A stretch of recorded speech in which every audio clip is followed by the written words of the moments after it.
Mesdames, Messieurs, bonsoir. Ravi de vous retrouver pour cette édition de 20h. C'est parti pour le sommaire de cette édition. Mbaye Dione succède à Moustapha Niasse à la tête de l'Alliance des Forces de Progrès. Le maire de Ngoundiane et député à l'Assemblée nationale a été installé ce samedi à l'issue du 3e congrès ordinaire de l'AFP. La brigade de Saly vient de démanteler un réseau de trafic et de vente illégale d'armes. 4 individus impliqués dans ce réseau ont été arrêtés. Des milliers de fidèles et chefs d'État à Rome ce samedi pour assister aux obsèques du pape François. Une cérémonie sobre et émouvante, fidèle aux vœux du souverain pontife.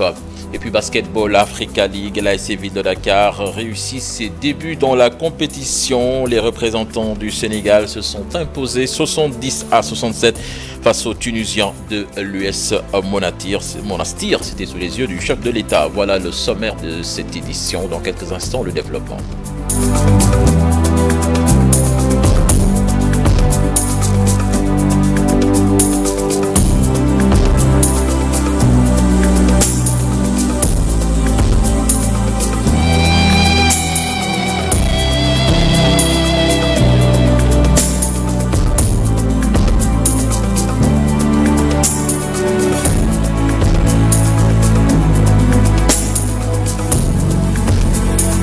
Bienvenue à toutes et à tous. Après plusieurs mois de préparation, la nouvelle direction de l'Alliance des Forces de Progrès a été installée ce samedi à l'issue du 3e congrès ordinaire. Le successeur de Moustapha Niasse est désormais connu. Il s'agit de Mbaye Dione, maire de Ngoundiane et député à l'Assemblée nationale. Le député Mbaye Dione a été donc le premier responsable national des jeunes du parti lors du premier congrès ordinaire. C'était en 2003 avant de diriger la jeunesse du mouvement jusqu'en 2008. Militant à la base depuis 2009, il a été président de la communauté rurale de Ngoundiane entre 2011 et 2012. Il a été le responsable régional du parti à Thiès et membre du bureau politique. Nous parlons de la gendarmerie nationale qui a démantelé un réseau de trafic d'armes à feu à Nguéniène. C'est dans le département de Mbour. L'opération menée par les brigades de Saly et Joal a permis l'arrestation de 4 trafiquants et la saisie de 22 armes, 28 munitions et 323 000 francs CFA. Cette intervention fait suite à un renseignement sur un réseau actif sur la Petite Côte. Le chef d'escadron Mohamedou Diallo que je vous propose d'écouter.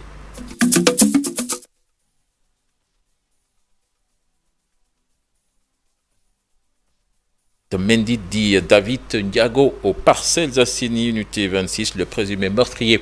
Arrêté par la police des Parcelles, le commissaire Abdoussar apporte des éclairages sur les circonstances de ce drame et remercie la population pour la collaboration au cours de l'enquête. Écoutons Abdoussar, le commissaire des Parcelles Assainies, interrogé par Fatimata Touré.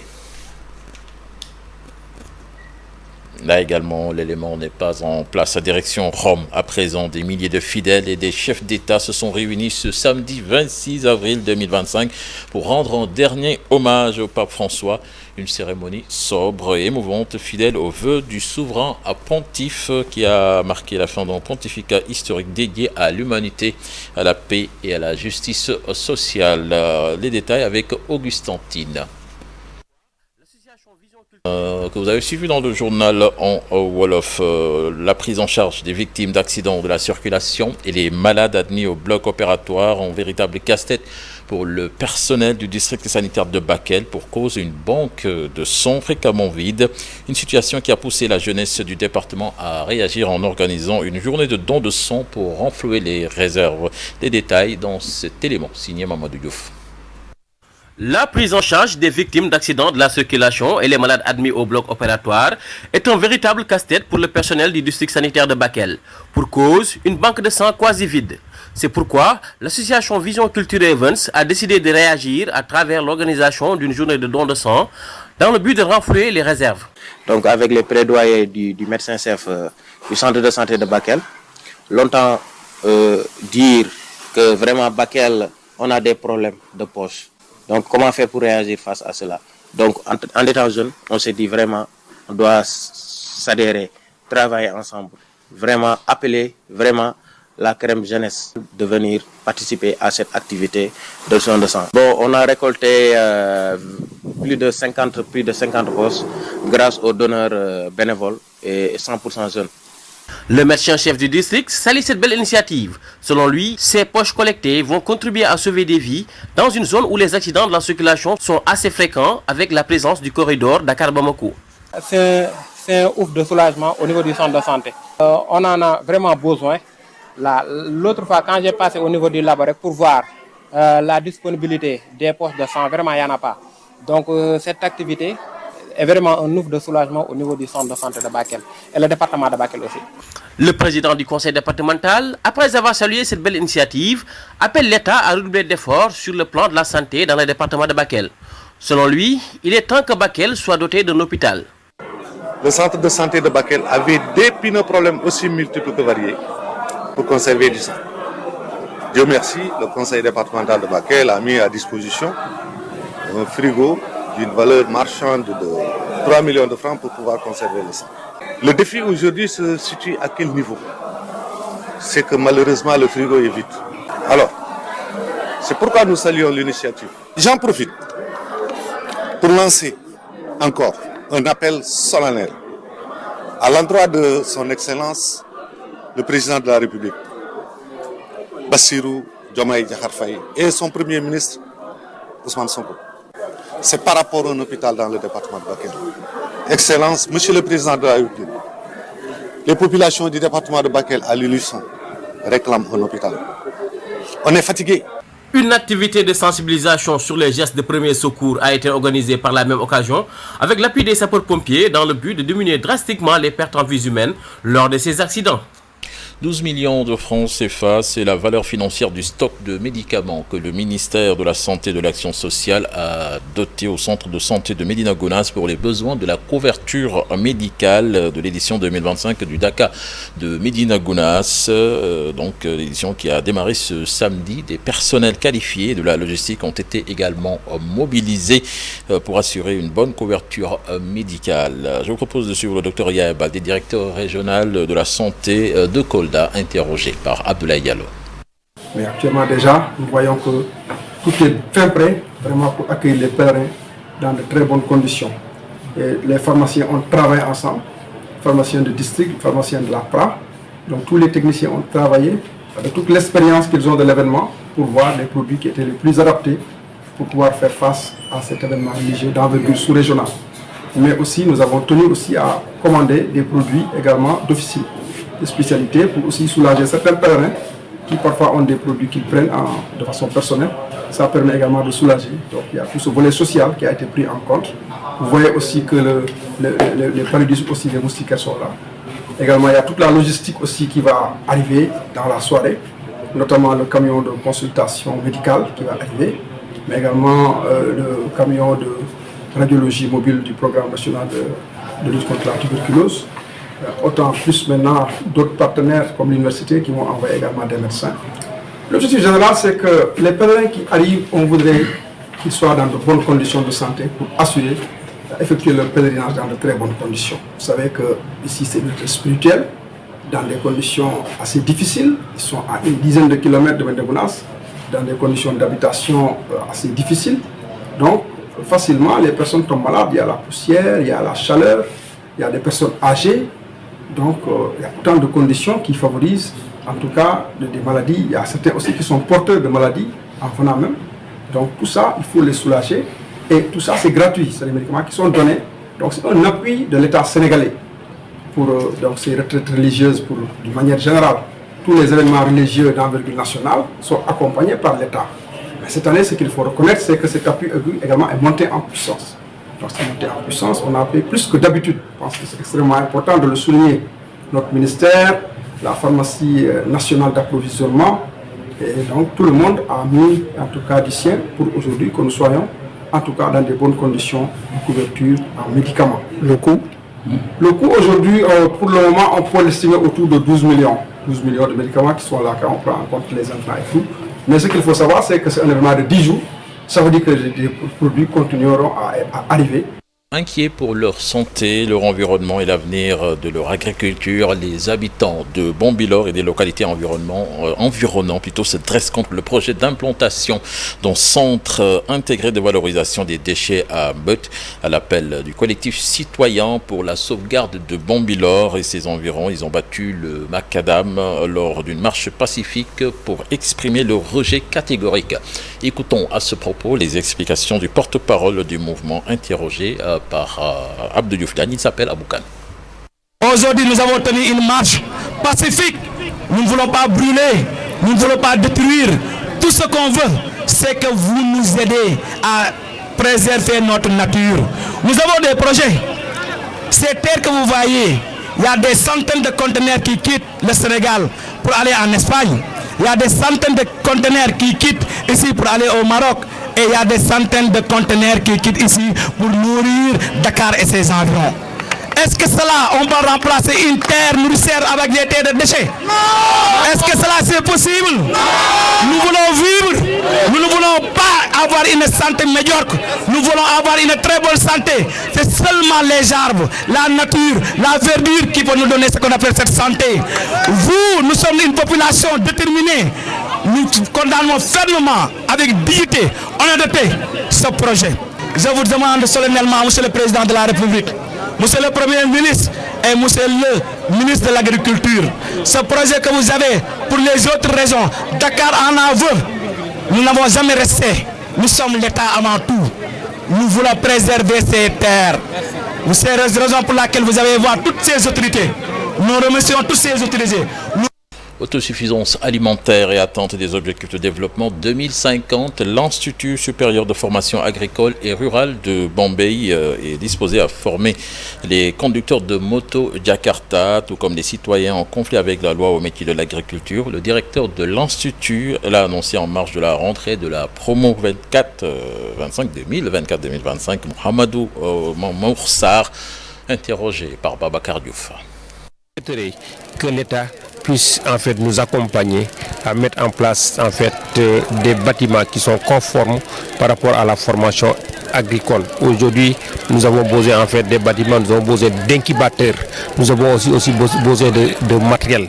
Je pense que au-delà de la formation initiale, nous sommes prêts en fait à former d'autres jeunes peut-être qui n'ont pas eu la chance de terminer leur cursus académique dans les universités ou bien dans les écoles pour que le secteur agricole puisse les accueillir, mais à une condition que nous ayons en fait les édifices qu'il faut, que nous ayons aussi en fait le matériel nécessaire. Donc on est prêt vraiment à s'engager en fait à l'agenda de l'État 2050 pour que en fait je donne l'exemple, par exemple, il y a des jeunes qui s'activent dans le domaine de conduite de moto Jakarta, mais nous on peut les former pour certains qui le désirent, en fait des gens qui sont lutteurs, on peut les former dans le secteur agricole. Il y a des gens en fait qui sont en conflit avec l'État. Ces mêmes personnes en fait à la sortie en fait quand ils vont finir de purger les peines, mais nous en fait on peut même contribuer à former ces gens pour qu'ils puissent avoir un métier et travailler pour eux-mêmes.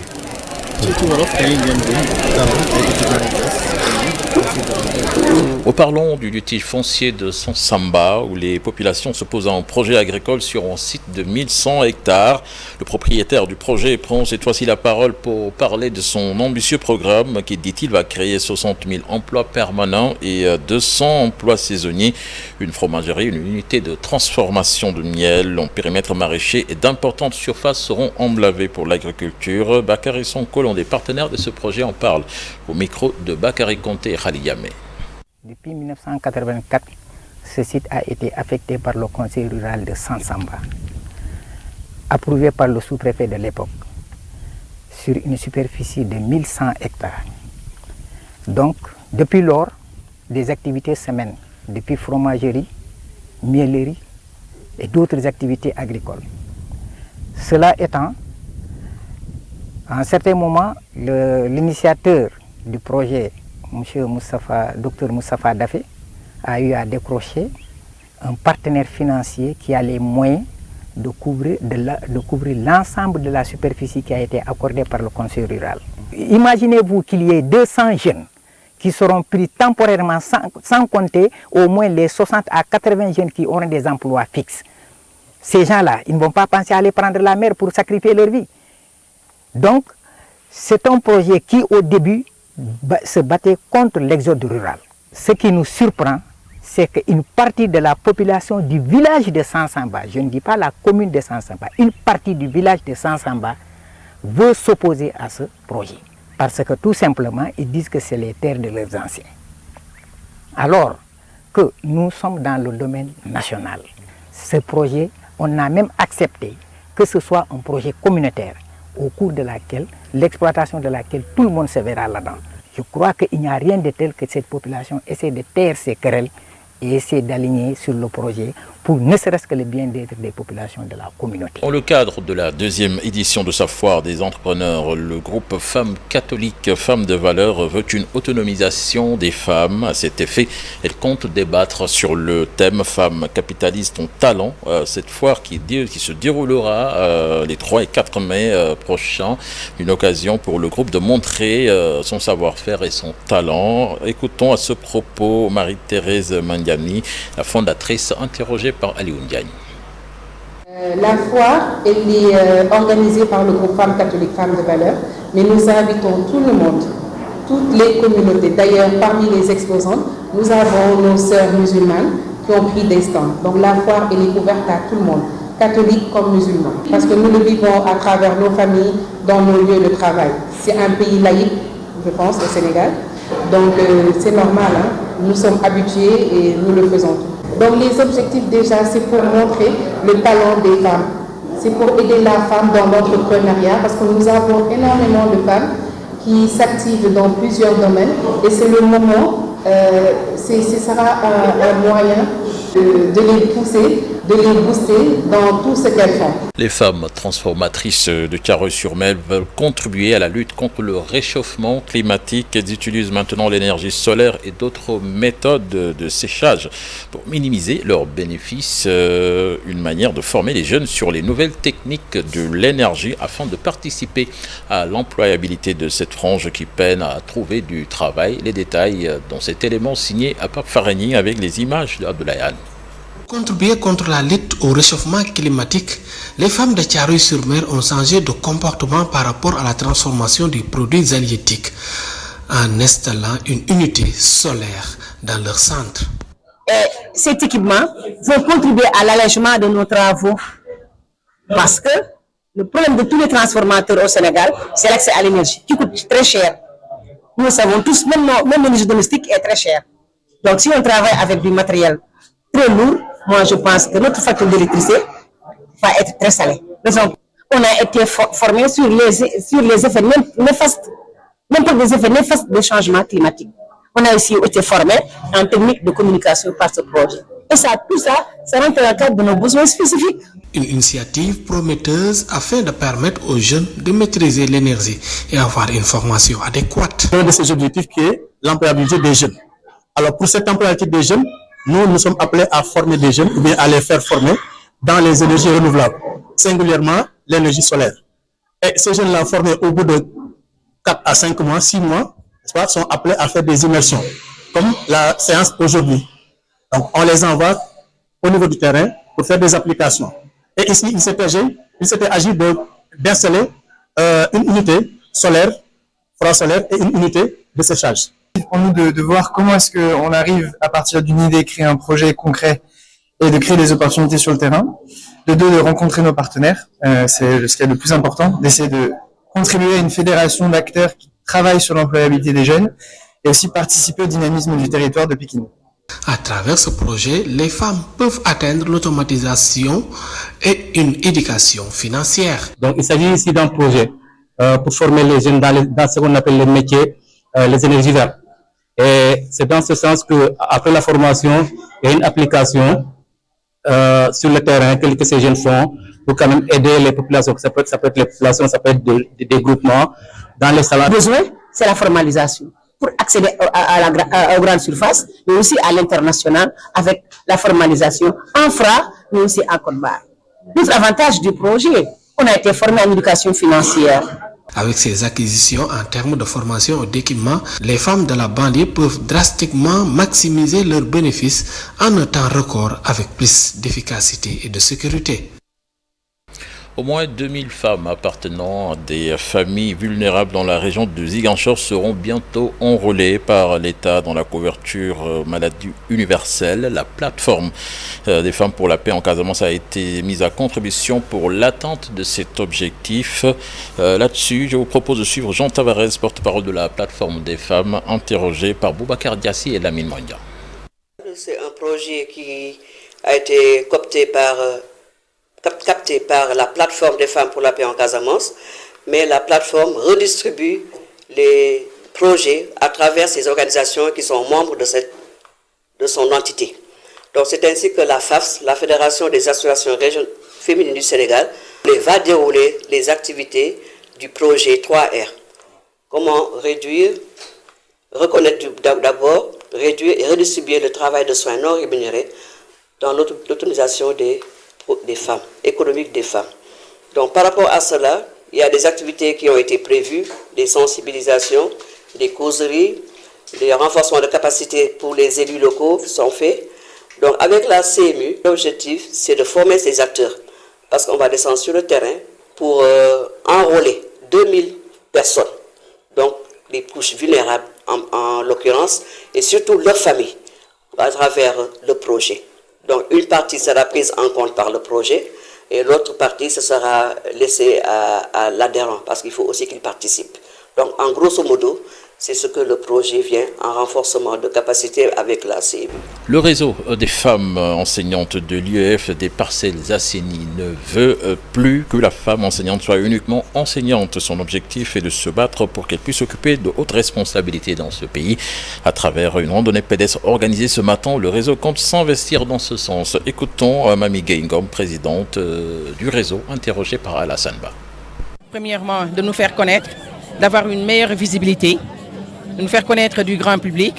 Deuxièmement, pour sensibiliser la communauté sur les maladies cardiovasculaires, ce qui constitue notre thème aujourd'hui. Les autres activités développées par le réseau, c'est-à-dire le REFEPA, il y a la formation des femmes enseignantes, parce que nous ne voulons plus que la femme enseignante soit uniquement enseignante. Il faudrait qu'elle aspire à devenir, à occuper d'autres postes de responsabilité, qu'elle aspire à devenir directrice d'école, qu'elle aspire à des concours qu'elle pourra réussir pour que demain, elle puisse occuper des postes de haute responsabilité.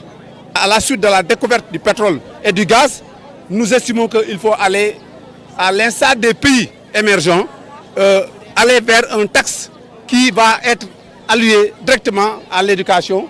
Et je crois que ces pays-là, comme le Japon, la Thaïlande et les autres pays l'ont réussi, pourquoi pas le Sénégal.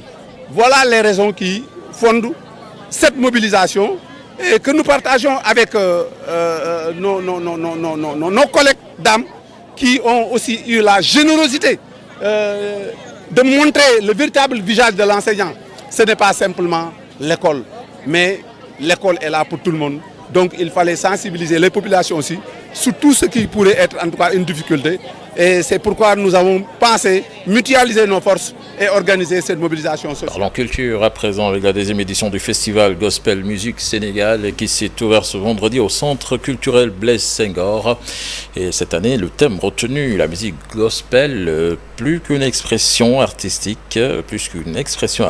plutôt, les initiateurs veulent mettre en lumière la dimension spirituelle, culturelle et transformatrice de la musique gospel. Écoutons à ce propos Étienne Mathurin, directeur du festival, interrogé par Ibrahim Khan. Le festival, c'est Fegomus Sénégal. Nous sommes à notre deuxième édition. L'objectif, c'est de vraiment créer ces plateformes qui vont permettre à ces jeunes de pouvoir s'exprimer à travers les arts. Étant des jeunes chrétiens, ils veulent vraiment manifester ou bien exprimer leur foi à travers en quoi Dieu les a appelés. Donc c'est pourquoi nous avons créé ce festival pour les permettre de s'exprimer, d'avoir des plateformes où on va se rencontrer vraiment pour pouvoir s'exprimer artistiquement. Le message n'est rien d'autre, le message que l'évangile prône, le message de Jésus. Cette année, on a comme thème la musique gospel plus qu'une expression artistique. Nous voulons démontrer que, au-delà de l'aspect artistique, il y a un message qui est important, qui est le message de Jésus, qui est le message que l'évangile porte. C'est un message d'amour, c'est un message de bonté, un message de pardon, un message de repentance. Basketball Africa League, c'était cet après-midi à la salle de Dakar Arena, l'ASC Ville de Dakar qui réussit ses débuts. Le champion du Sénégal s'est imposé sur le score de 70-67 face aux Tunisiens de l'US Monastir. Une belle victoire donc de l'équipe sénégalaise qui réussit son entrée en matière. Certainement, nous y reviendrons prochainement avec notre reporter Mamadou Ndiaye qui était sur place et qui nous a annoncé donc la présence du chef de l'État lors de ce match de la BL. Retenez que toujours dans ce groupe en première heure, c'est l'équipe de Petro de Luanda qui s'est imposée face aux Creole Stars du Cap-Vert sur le score de 103 à 74. La deuxième journée donc est prévue demain, toujours à la salle de basket de Dakar Arena. Nous parlons football à présent avec Amadou Kane qui remplit pour un nouveau mandat de 4 ans à la tête de l'ONCAV, à la tête de cette structure depuis 2007. Le président Amadou Kane donc a été élu suite à un large consensus ce samedi en Assemblée Générale Ordinaire. Dans son discours de remerciement, Amadou Kane a exprimé sa gratitude à l'ensemble des délégations et a réaffirmé sa volonté de continuer à œuvrer pour le développement des infrastructures sportives de proximité, le renforcement des capacités des délégués des départements et régions ou encore la modernisation des compétitions et la promotion de la citoyenneté de la jeunesse par le sport. Et puis pour terminer, avec le président Madi Touré qui est endeuillé avec le décès de son petit frère Mohamed Lamine Touré. Le groupe Futur Média par ma voix présente ses condoléances au président de l'Académie Génération Foot. Voilà, c'était tout pour ce 20h. Excellente suite des programmes en compagnie de la télé Futur Média. Au revoir.